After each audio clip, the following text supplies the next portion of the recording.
Robot Wars won our hearts as it hit our screens. Craig Charles's iconic "Let the Wars Begin" sparks edge-on-your-seat nostalgia. But before the glory of the champion contestants and their legendary robots lies a dramatic and unexpected backstory. From humble beginnings as a cultish fringe sporting event for sweaty Silicon Valley robot tinker nerds in San Francisco, to a colossal media franchise that took British viewers and the worldwide audience by storm. Its presence was unprecedented, and it took the world by surprise. But why was it that the people loved Robot Wars so much? And most importantly, why did the pop culture hit get cut short and discontinued? In this video, we cover how Robot Wars was a volatile and brilliant concoction of the cultural byproducts of the Japanese toy and anime craze, garage-brewed DIY radio-controlled robots, and yes, even legendary film studios behind Star Wars. This is the untold history of Robot Wars. The power fantasy of robots battling to the death captured the undivided attention of young boys, teens, and their respective dads from the late 70s onward. It's a concept that seemingly stemmed from Japanese kaiju films, in which colossal skyscraper-height monsters and mechs battle it out, with the Tokyo skyline being their unsuspecting ring. American toy makers and production houses alike watched from afar and in awe as to how their Far Eastern Japanese neighbors seamlessly developed one of the most profitable business models in entertainment, which was the unfortunate byproduct of Japanese media companies bringing their people a form of post-war relief. In essence, kaiju films and the expression of action-adventure media was created to somewhat retroactively recontextualize the wreckage of both Tokyo and the more dire Hiroshima for the young male minds of Japan, to soften the sense of destruction of the cities as being caused by a fight between robots and monsters instead of firebombs and atom bombs, and to ultimately make the Japanese youth optimistic as opposed to contain them with a sense of geopolitical dread.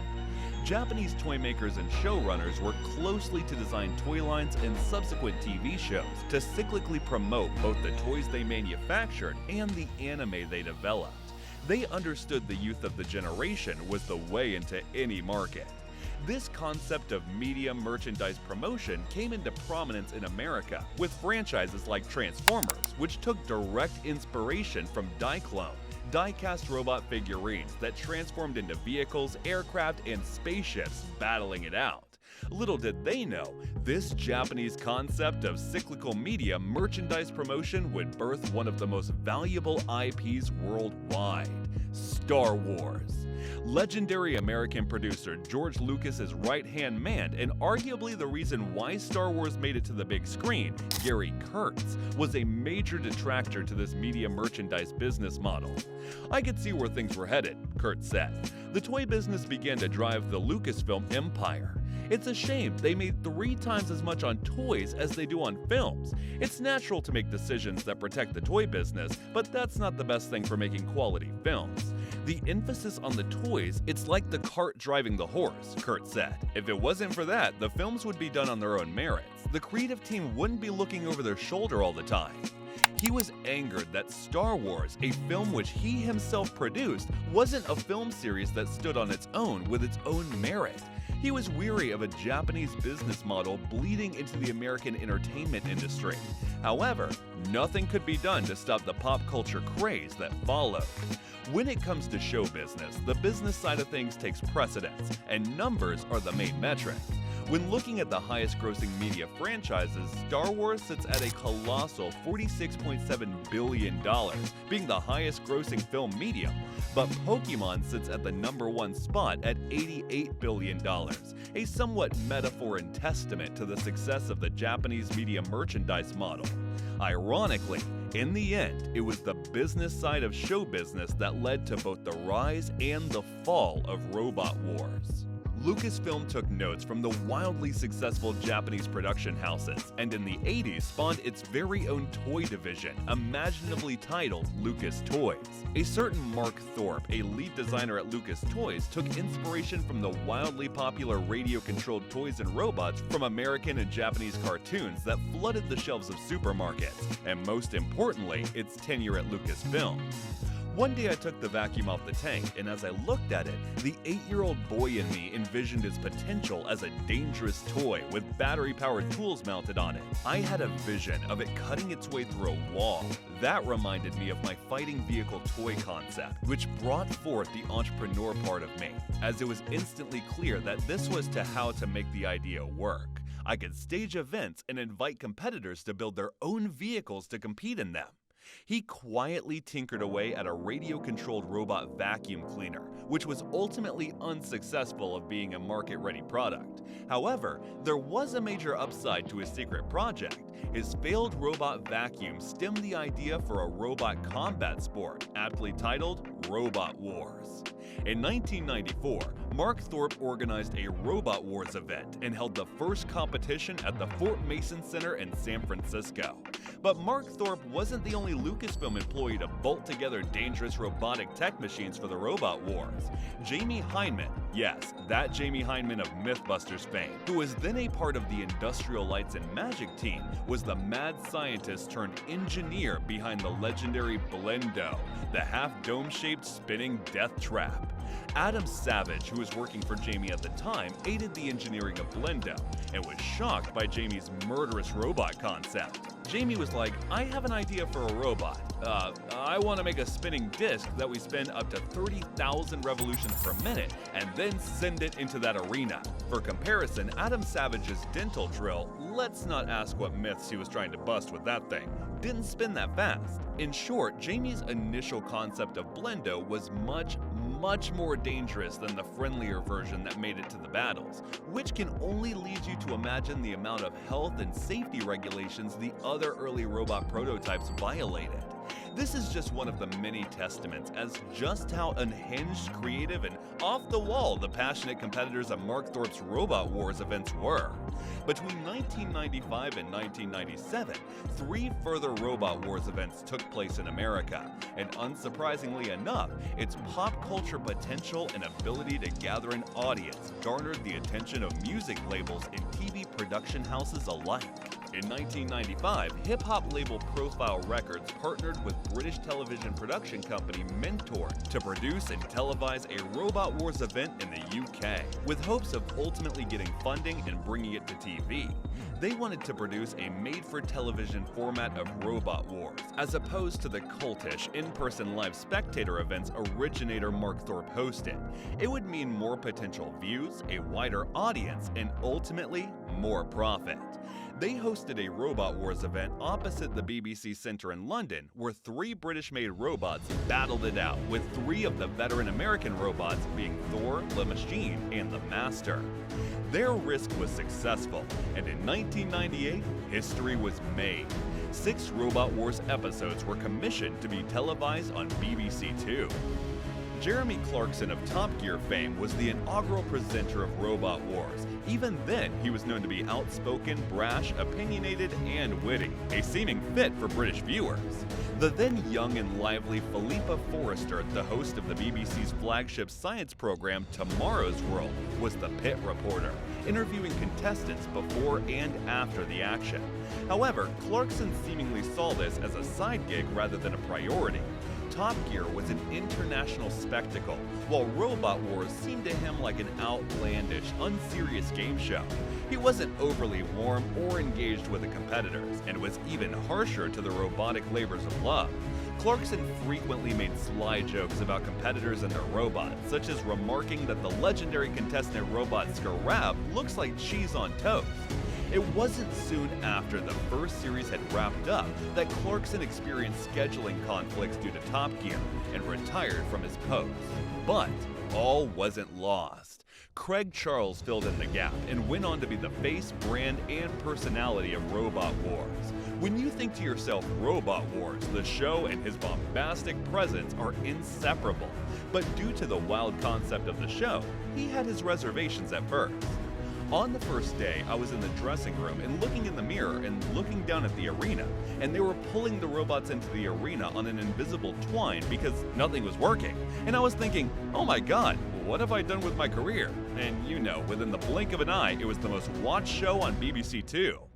This was historic, and the cultural rise of Robot Wars coincided with Charles' involvement. He was lively, engaged, excitable, and loved to get involved with the contestants. As Charles had a background in sci-fi, he was seen as taking the program and its robotic gladiators more seriously than Clarkson, and was more enthusiastic while presenting it. Many argue this role was made for him. He was known for asking for a round of applause for the audience, giving the contestants and their respective robots the due diligence they deserve. And he commenced every battle with the now iconic, "Let the wars begin!" Taking the role in strides, and even went as far as to conclude each spectacle with a rap. Talk about wrapping up. It could be argued that what motivated him to take on the role in the first place was his son. My son Jack was a fan of the first series and said I should get involved, so I made a few phone calls and the rest is history. The first few seasons of Robot Wars were a Friday night spectacle. BBC made a brave bet by granting it a 6:30 p.m. time slot and won big, gaining over 6 million views consistently. And thus rose Robot Wars to what we know it today, from the garage of Mark Thorpe in San Francisco as a remote-controlled vacuum cleaner to a studio televised to the millions. It seemed as if the Robot Wars had officially begun. Mark Thorpe, the father of Robot Wars, in the aforementioned Profile Records, the label that helped bring Robot Wars to TV, had a pretty uneasy, volatile, and tension-packed relationship. You see, long before Profile Records partnered up with Mentron to produce the Robot Wars BBC TV show, it directly backed Mark Thorpe's visions of Robot Wars in the US, which was more DIY and amateur when compared to what we know of Robot Wars today.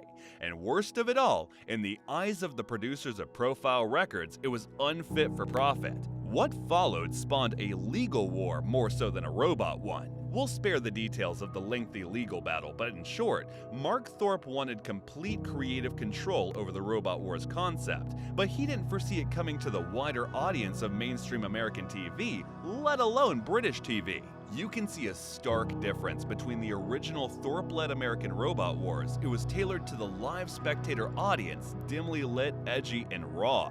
The focus of his show was the robots battling it out. The contestants didn't get as much screen time, and it was purely unfiltered carnage. Whereas the BBC Robot Wars as we know it today was refined, exciting, and catered to a wider audience. It was built specifically for the TV format, title cards, theme tunes, you name it. It wasn't just slouching sci-fi nerds who were fans of the show. It was the coveted family of 5 huddled around the TV at dinner time. It could be argued that Robot Wars to Mark Thorpe was more a passion project than anything else. He wasn't in it for the money. He was in it for the spectacle and to spur on more wild science experiments of robot engineering.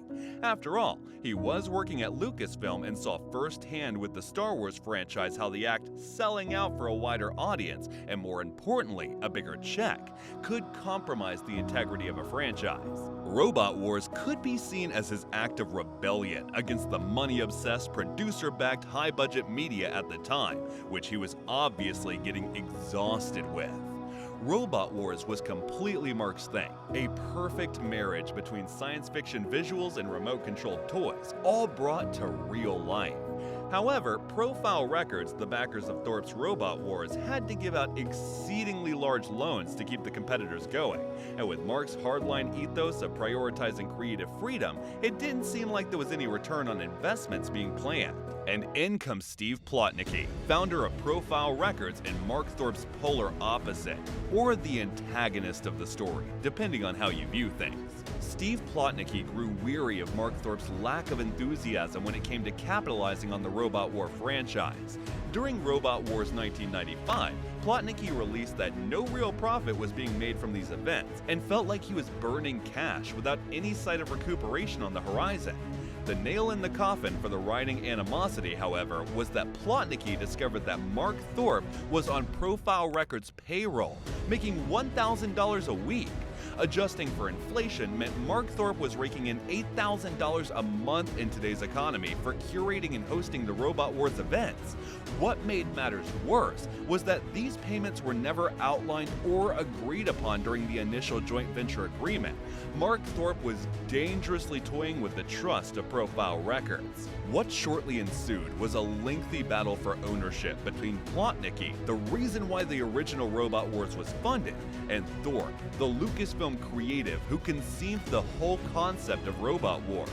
Again, sparing the boring legal details, Plotnicki demanded to have a 45% share in Robot Wars, leaving Thorpe with 44%, being the minor shareholder in the situation. Thorpe refusing to budge was led to Bob Leppo out of desperation, who was blown away by tapes of Robot Wars shown to him. He backed Robot Wars in a heartbeat. He gave Thorpe enough to hire an attorney to continue to battle it out with Steve Plotnicki and fund Robot Wars 1997, in which he had an expensive production team fit the lighting and soundstage and rented out the Fort Mason Center as the venue. Plotnicki saw this as another direct violation of the Profile Records Robot Wars joint venture agreement, stating all decisions in the Robot Wars venture were to be made jointly by both parties. This was clearly seen as a conspiracy, or betrayal even, as Mark Thorpe, out of desperation, was actively garnering funds from outside parties now. Before he knew it, Mark faced a somewhat fatal blow of a lawsuit from Profile Records, threatening to ban the '97 event. Contestants of Robot Wars 97 desperately wrote to the judge. Dan Danknick, who built Agamemnon, wrote a letter with $31,247 in bold, emphasizing that this is the amount of money I will stand to lose if you cancel or delay the Robot Wars 1997 competition. For the first time, a community of San Francisco sci-fi buffs and garage engineers banded together, not in competition, but to keep the Robot Wars alive. In a surprising change of events, fan pressure made Profile Records bulge, and Plotnicki sold Thorpe a $1 license to hold the event at the Fort Mason Center, thus spawning the legendary 1997 Robot Wars competition. And for now, it seemed as if Mark Thorpe could finally fully focus on Robot Wars as opposed to legal ones. But Thorpe's involvement in Robot Wars would come to an end when trying to roll out the follow-up to the event he'd just about got off the ground. Robot Wars 1998 would never see the light of day. A 3-judge panel unanimously blocked Mark's liberties to showcase Robot Wars 1998. Eager Robot Wars fans from San Francisco and all of America were devastated, and Mark Thorpe could sense that his battle with Plotnicki may have only begun. Although the event wasn't greenlit, Mark Thorpe attempted to spiritually remain as the face behind Robot Wars. But the Robot Wars Forum was a sacred space where fans and competitors alike could be a community once again, even after the cancellations of their must-hyped events. But Profile Records wasn't happy with the Robot Wars name being affiliated with the website. Steve Plotnicki had enough and took it upon himself to write a lengthy open letter on the forum, scrutinizing Mark Thorpe's actions openly for all to see. I've tried to refrain from writing to you because despite Mark Thorpe's attempts to make our dispute public, it's a private commercial dispute that cannot be solved by anyone but the two of us. We foresaw the day when you could turn Biohazard, La Machine, or the Master as well as other robots into household names like the Ninja Turtles or other great action characters. Secondly, Mark promised to give us additional shares in the company for the money that we put in beyond our original investment. As part of our agreement, Mark would continue to hold the San Francisco event. We thought all the issues were resolved, but then came the messy part. Mark refused to sign the document that reflected that he had agreed to, even though Mark had received the benefit of using our money, including putting nearly $100,000 in his own pocket. It turned out that all along, he was leading us on, making promises that he wasn't going to keep. To further aggravate things, he arranged to hold Robot Wars 97 behind our backs. We were left with little choice but to bring litigation against him at this point. The only way Robot Wars can be held is if Mark and I come to terms. Thus, we have come full circle. Steve Plotnicki was to Mark Thorpe what George Lucas was to Gary Kurtz. Mark didn't want the Robot Wars competition in sport to become the Robot Wars franchise and exist as just another faceless toy and merchandise peddling media machine. Just as Gary Kurtz was heartbroken to see the importance of Star Wars toys and merchandise sales taking priority over the integrity of the Star Wars films to George Lucas. The death blow was publicly dealt, and Mark Thorpe realized that he couldn't have any public or direct association with Robot Wars without stepping into a legal landmine. But things didn't end there. You see, during all of this, Steve Plotnicki's version of cashing in on the Robot Wars franchise was unwavering. He had the ultimate vision of bringing Robot Wars to mainstream TV and the toy shelves of supermarkets, and in many ways, he won. While Mark Thorpe was drowning in legal disputes with Profile Records, doing everything he could to keep Robot Wars alive, spectacle events alive, Steve Plotnicki was liaising with the British production house Mentorn to actively pitch the idea of Robot Wars being a TV show. A deal was struck, and Mentorn acquired the worldwide television rights from Profile after the head was impressed by a tape of one of Mark Thorpe's Robot War events in San Francisco, as we stated earlier. Thus, Mark Thorpe's association with Robot Wars had been effectively sidelined and buried, and his name dissolved into the obscurity amongst the general public. Very few people outside of Robot Wars' hardcore fan base know of him, and Craig Charles' face is usually the first to pop up when you mention Robot Wars to every man. Although Robot Wars BBC did start strong with an over 6 million regular viewer base, it too was ill-fated. BBC Two had pulled the plug on Robot Wars, the gladiator combat show for homemade automatons, after its ratings plummeted from 6 million views 4 years ago to less than 2 million last month. The sixth series of Robot Wars reached only 1.2 million viewers, and BBC didn't see it as a profitable series to showcase. You see, as the late 90s crept into the early 2000s, interest in gladiator-style robot battles fizzled out. It wasn't as much of a spectacle when compared to the rise of video games and release of the PlayStation and the popularization of the internet. Audiences of the 2000s wanted to participate rather than merely spectate. With the bloom of interactive multimedia, Robot Wars couldn't keep up. Robot Wars mitigated to BBC to Channel 5 to host the 7th Wars, and its coveted Friday night slot was pushed down to a Sunday evening one. It was once primetime TV, but it was demoted to a channel where it was placed amongst B-tier low-budget soap operas. Following its move to Channel 5 in November 2003, ratings dramatically and quickly dropped to 800,000. This was the end of Robot Wars' legendary TV run. Despite being projected for success and backed by a comprehensive marketing campaign, the 7th Wars couldn't garner the record ratings Robot Wars did on BBC. None of the episodes broke into the top 10 highest viewed programs for each week. These low viewing figures led to 5 announcing in July 2004 that they would not be commissioning an 8th series of Robot Wars. This decision, along with Stefan Carsey leaving Mentorn, effectively brought the original run of Robot Wars to an end. 5 having had the honors of airing the last ever classic series.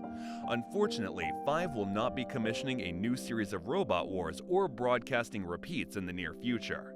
Channel 5's website.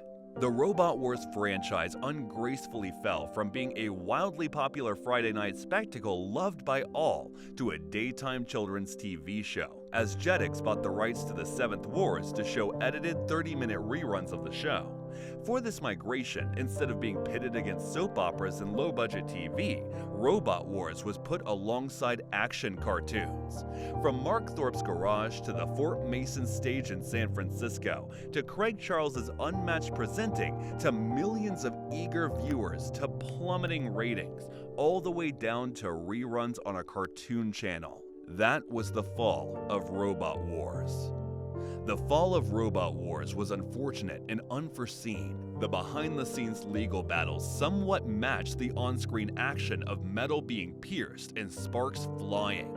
So too was the fate of Mark Thorpe, a Lucasfilms employee and toy designer with grand visions of making robot combat a well-respected sporting event, as opposed to a saturated money printer.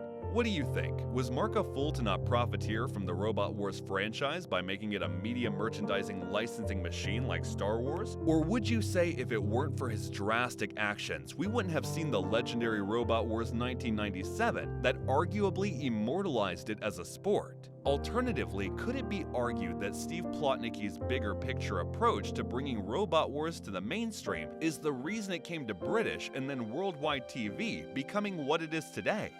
Either way, Robot Wars may not live on as a franchise, but has inspired the legendary sport of robot combat. You see, around the early 2000s, coinciding with Robot Wars slowly dying in the UK, the OG robot builders who were somewhat left behind in San Francisco had quietly formed BattleBots Inc. and went on to host even grander competitions. The inaugural event was held in Long Beach, California in 1999, and just like that, the outlandish concept of garage-built robots fighting to the death, the event itself was pretty ahead of its time. As opposed to amateur tapes and low-budget filming found in the earlier Robot Wars US event, it was streamed online, attracting some 40,000 viewers.